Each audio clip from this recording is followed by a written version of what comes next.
Bom dia, segundo ano, tudo bem com vocês? Espero que vocês estejam bem. Então, hoje nós vamos continuar o nosso estudo com o simbolismo em Portugal. Então, pessoal, na aula passada, na videoaula, eu passei para vocês os aspectos do simbolismo e o simbolismo na Europa. E também, além disso, um videozinho que tinha uma música, né? E essa música vocês tinham que copiar lá no caderno de vocês, de literatura. Alguns fizeram, outros não. Então, gente, essa música é muito importante, é legal, porque você vai conhecer um pouquinho sobre essa escola literária e você vai acabar gravando a música e não vai esquecer, tá bom? Então, assim, pessoal, o simbolismo, como a gente viu na aula passada, ele é uma espécie de radicalização da parte das doutrinas liberais que se prolongaram do romantismo, tá? Então, na poesia simbolista, nós tínhamos a subjetividade, o individualismo e também um certo espiritualismo, que nós pudemos observar na aula passada. Também a ideia de uma poesia pura, surgida do inconsciente, que assim fica distante do racionalismo que o parnasianismo propunha. E esse propósito era direcionar o leitor não apenas para aquilo sobre o que ele poderia refletir ou conceituar, mas também para aquilo que era apenas sugerido pelo texto. Então, o leitor, ele deveria fazer o quê? Imaginar uma realidade que fosse além da sua experiência objetiva. Aí a gente viu também sobre a teoria das correspondências, né, que ao passar pelo filtro dos sentidos, todas as experiências sensoriais se confundem. Vimos também que dentro do simbolismo existe o termo conhecido, movimento, na verdade também, que ficou conhecido como decadentismo, que era assim um vocabulário vasto, palavras pouco comuns, sensações insólitas, uma renúncia devida em sociedade, seria uma radicalização do simbolismo. Então a gente viu tudo isso na aula passada. E hoje a gente vai trabalhar um pouquinho com o simbolismo em Portugal, né? Então lá na página 31 e na página 32, tá? Então abram a apostila, vocês podem acompanhar grifando, anotando, né, para poder fazer esse estudo desse momento aí em Portugal. Gente, então assim, o que estava acontecendo em Portugal naquele momento? Portugal estava vivendo crises, então uma delas era uma crise no sistema político. Então, a monarquia dentro do sistema político de Portugal era vista como um sinônimo de atraso, tá? Então, o que acontecia? A monarquia meio que fechava-se num círculo e não deixava com que a parte cultural, a parte política, ela se estendesse de maneira mais abrangente em Portugal. Então, por isso a crise. Outra crise que a gente pode observar também é a crise no sistema econômico-financeiro. Por quê? Porque a moeda portuguesa, houve uma depreciação da moeda portuguesa, muitos bancos fecharam, a dívida pública aumentou e por causa disso, o sistema econômico de Portugal ficou falido. Então, houve essa crise também. Então, crise no sistema político, né, como sinônimo, vamos dizer assim, a monarquia que tinha o seu atraso. E a parte econômica e financeira, por causa que a desvalorização da moeda portuguesa, né, isso acabou fazendo com que a dívida pública aumentasse e tudo mais. Também, gente, outra crise era a crise no sistema imperialista. Tá? Por quê? Porque Portugal fazia o quê? Resolvia todos os seus problemas com o quê? Com a expansão territorial. Quando parou, né, essa ideia da expansão territorial, é lógico que ia acontecer essa crise. Por quê? Porque Portugal não tinha mais para onde correr. Né? Então, isso acabou trazendo também essa crise nesse sistema imperialista. Então, gente, nesse momento ocorre esse ultimato aí, né, que é o chamado ultimato inglês, onde os portugueses eles foram obrigados a abandonar seus territórios. Foi meio que um acordo que eles fizeram, na verdade, né? Por quê? Porque eles buscavam essa expansão e tudo mais, tá? Então, Portugal via essa expansão dos seus territórios na África como uma forma de solucionar seus problemas. E a Inglaterra e outras potências elas passaram a desejar o domínio dessa parte do continente africano.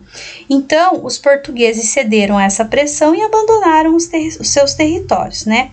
E isso acabou gerando na população portuguesa um desgosto muito grande, um descontentamento muito grande, né? Então, eles acabaram ficando descontentes com o que estava acontecendo. Então, em 1885, houve essa Conferência de Berlim. E o que foi essa Conferência de Berlim? Foi o quê? Ela teve, na verdade, um objetivo. Era o quê? Organizar a ocupação de uma grande parte do território africano por alguns países europeus. Tá? Então, foram organizadas algumas regras para que essa divisão acontecesse. E foram desconsideradas as divisões que já existiam. Então, nisso tudo, o que aconteceu? Portugal ficou em prejuízo. Por quê? Porque outros países ganharam mais quantidade de terra. Então, Portugal também ficou, na verdade, perdeu nessa parte. Então, entrou, vamos dizer assim, numa crise também. Aí, gente, outra coisa, ali, agora falando especificamente no simbolismo em si, porque aquela parte que eu falei era toda a parte histórica, né? Então, aqui a gente tem a parte específica da literatura em si. Então, o simbolismo em Portugal, ele teve início em 1890, com a publicação do livro de Eugênio de Castro, que era o Aristos. Tá? E esse livro, ele foi assim, o que introduziu o simbolismo em Portugal. E também nós temos outros dois autores, o Antônio Nobre e o Camilo Peçanha, que também foram bastante importantes para que o simbolismo ele ganhasse uma quantidade de adeptos. Né? Então, gente, o Eugênio de Castro, ele tinha como características preocupações estéticas. Então, ele se preocupava com a estética, ele se preocupava com a colocação das palavras na frase. O Antônio Nobre, ele falava sobre o saudosismo, né? Saudades da infância, saudades dos tempos de glória. E o Camilo Peçanha também tinha esse ponto de vista estético e, na verdade, gente, ele foi um simbolista nato porque todas as características que a gente coloca do simbolismo, a gente consegue encontrar dentro da poesia dele, tá? Então, assim, pessoa, ele teve dificuldade de se integrar no mundo, né? Então, a dificuldade de integração do eu no mundo. Então, ele não conseguia encontrar o lugar dele no mundo. E isso acabou trazendo para ele, dentro das suas poesias, uma marca bastante pessimista, tá? Então, essa marca pessimista é algo que a gente vai poder encontrar bastante na poesia dele. E isso aqui também, ó, transformação de imagens em sonoridade. Então, gente, nós temos aqui dois elementos que envolvem, que se unem, né, se fundem e formam algo que a gente vai trabalhar bastante no simbolismo, que é a parte da sinestesia, né, que é o quê? Que é quando você utiliza, por exemplo, uma junção de órgãos do sentido para indicar uma sensação. Então, por exemplo, a imagem. A imagem, ela reflete o quê? O órgão do sentido visão e a sonoridade a audição. Então, quando os dois se fundem, eles formam uma característica, vamos dizer assim, uma sinestesia, né? Então, o Camilo Peçanha, ele escreveu só uma obra, que é Clepsidra, em 1920, tá? Então, esses são os escritores portugueses que nós temos. Gente, professora, o simbolismo já caiu no vestibular? Já, sempre cai. Esse ano, inclusive, é um dos conteúdos que vai cair no PSS e vai cair no PAC também. Então, gente, ó, essa é uma obra do Camilo Peçanha. Então, como nós vimos ali anteriormente, ó, o que o Camilo Peçanha tinha?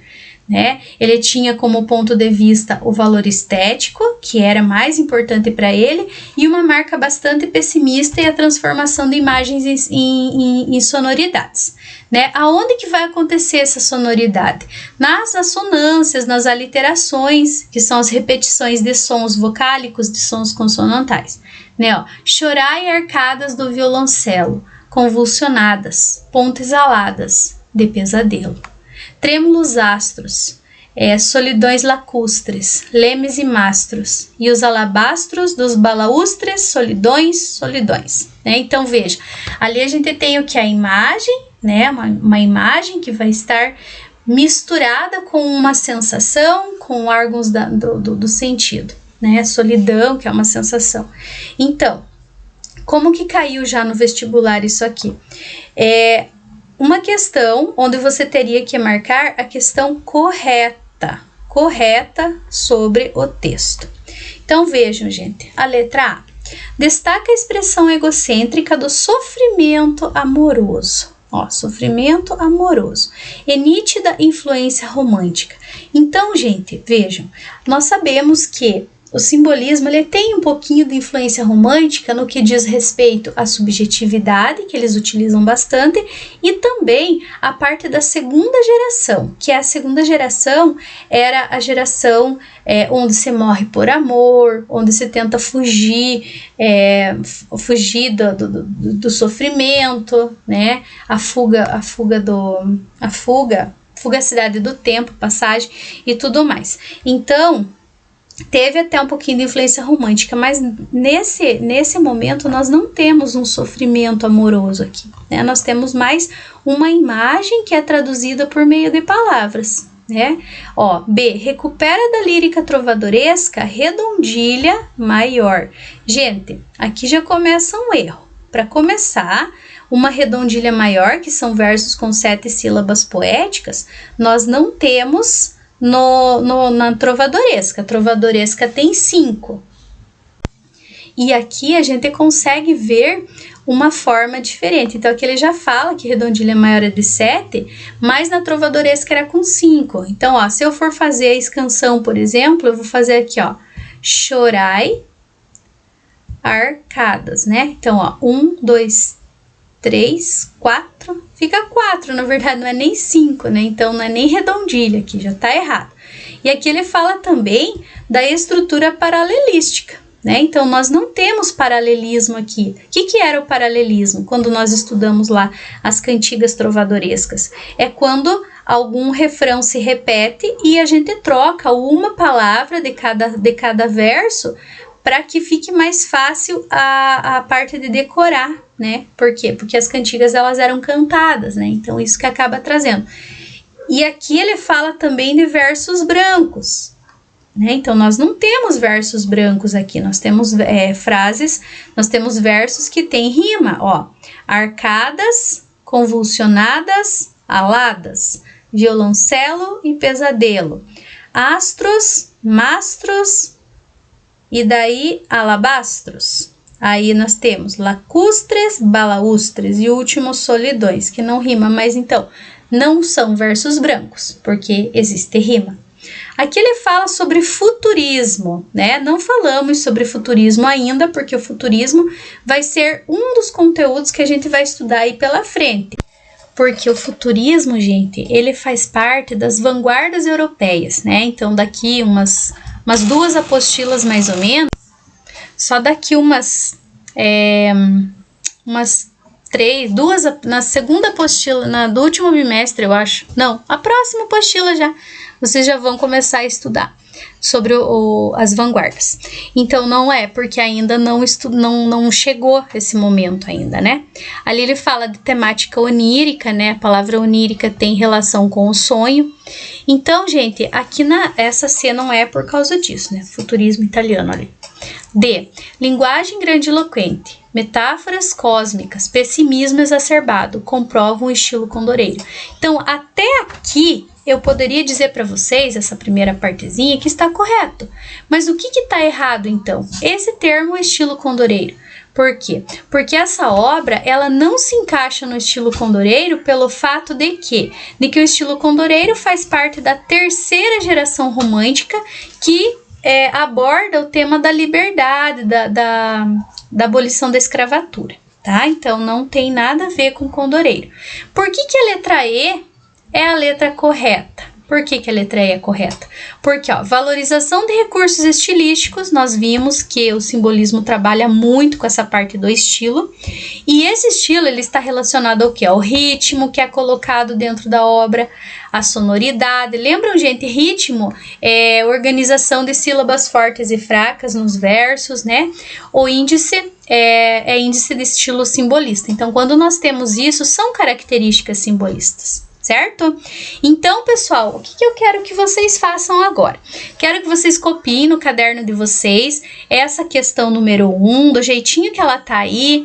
De repente, copiem até com cores diferentes ali as questões e expliquem por que a letra A, B, C e D estão erradas e a letra E, por que a letra E está correta. Certo? Então, gente, aguardo a postagem no grupo dessa atividade para eu poder validar a aula de vocês. Fiquem com Deus e até a próxima. Logo, logo a gente se encontra pelo Google Meet para poder fazer a resolução dos exercícios. Beijos, até!